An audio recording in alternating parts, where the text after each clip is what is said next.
Presiden Ukraina Volodymyr Zelensky telah membuat 10 poin perdamaian yang diajukan pada Rusia. 10 poin tersebut telah didiskusikan antara Zelensky bersama dengan Presiden Amerika Serikat Joe Biden, Presiden Prancis Emmanuel Macron, dan Perdana Menteri India Narendra Modi. Zelensky juga mendesak pemimpin dunia untuk mengadakan konferensi tingkat tinggi atau KTT Perdamaian Global. Zelensky pertama kali menyebutkan formula perdamaian ini saat puncak pertemuan G20 di Bali pada November 2022. Sementara inilah 10 poin perdamaian Ukraina pada Rusia. Poin pertama soal keamanan radiasi dan nuklir. Pada poin ini berfokus pada pemulihan keamanan di sekitar pembangkit listrik tenaga nuklir terbesar di Zaporizhzhia, Ukraina.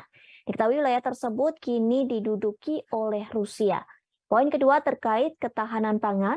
Dalam poin ini bertujuan melindungi dan memastikan ekspor biji-bijian Ukraina ke negara-negara termiskin di dunia.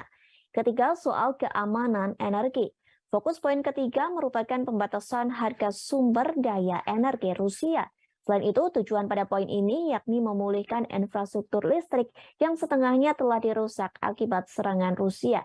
Poin keempat, soal pembebasan semua tahanan orang Ukraina. Zelensky meminta pembebasan ini bersamaan dengan orang yang dideportase dari Ukraina. Mereka termasuk tahanan perang dan anak-anak yang dideportase ke Rusia. Poin kelima yakni memulihkan integritas teritorial Ukraina kembali sesuai dengan piagam PBB. Dikatakan piagam PBB tersebut tidak sesuai dengan negosiasi.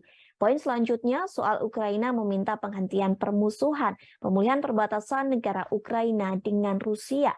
Kemudian poin ketujuh soal pembentukan pengadilan khusus untuk mengadili kejahatan perang Rusia.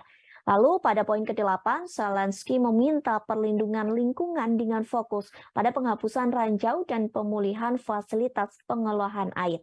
Dalam poin ke-9, Zelensky meminta Rusia tidak memperluas konflik. Sebagai gantinya, Rusia harus membangun arsitektur keamanan di ruang Euro-Atlantik termasuk jaminan untuk Ukraina.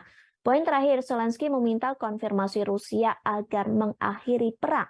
Hal itu termasuk dokumen yang ditandatangani oleh pihak yang terlibat. Menanggapi 10 poin perdamaian yang diajukan Zelensky, Rusia pun menolaknya. Rusia kembali menegaskan tidak akan menyerahkan 4 wilayah yang telah diambil paksa dari Ukraina. Sementara Rusia menyebut hal tersebut sebagai diplomasi 404 karena gagal mencapai perdamaian.